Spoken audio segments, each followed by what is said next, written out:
let's get to it. It's Police Week, Maria, and so it's a really momentous occasion for law enforcement, for the sacrifices they put in for the country. The deputy and I have been going to events all week, and the most painful part is being with the families of the fallen. But we're here to remind America that there's a consequence to the freedom that they have, and there's good men and women that keep stepping up for that fight. So, it's a big deal that you're here on Police Week. Thank you. And I saw the honor wall, and I want to walk past that with you. I unfortunately was on Wall Street on 9/11, and my heart goes out to the families who've lost their loved ones. Dan? Yeah, 9/11. I was an agent on 9/11 with the Secret Service, and I just remember, as you probably do, even from the media perspective, the chaos. Remember, nothing worked like we thought it was going to work. So the director and I, we've both been deeply inspired, obviously, as everyone in America was, by tragic, horrible incident. But I know when Kash and I are sitting there in the morning, that is the single motivating factor for us, is keep the homeland safe. That is priority number one. And I want to ask you about that. Now, I'll go into some of the specifics. But, Director, you've said many times that the FBI has been politicized. Mm-hmm. So what are your plans to rebuild trust in this fine? Okay, I guess nothing controversial there on the first subject.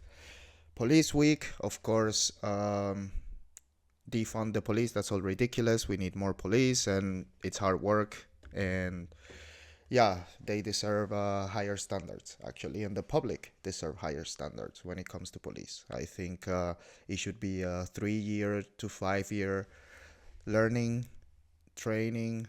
Everybody should know jiu-jitsu. Everybody should handle weapons properly, obviously, and all that stuff.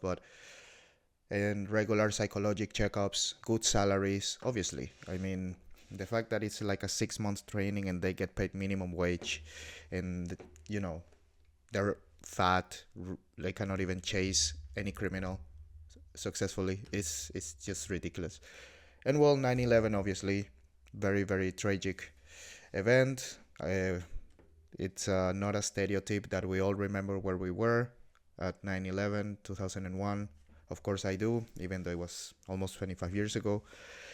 And yeah, I mean, I don't want to get so deep into the conspiracies about 9/11 because those are very long, but I think we can all agree that there are unanswered questions, right, regarding 9/11, and questions that were answered, that nobody really believes, that they were blatant lies, so let's just leave it at that. 9/11, inside job, not an inside job, doesn't really matter because we have some basic questions that hasn't been answered in all this time. So, okay.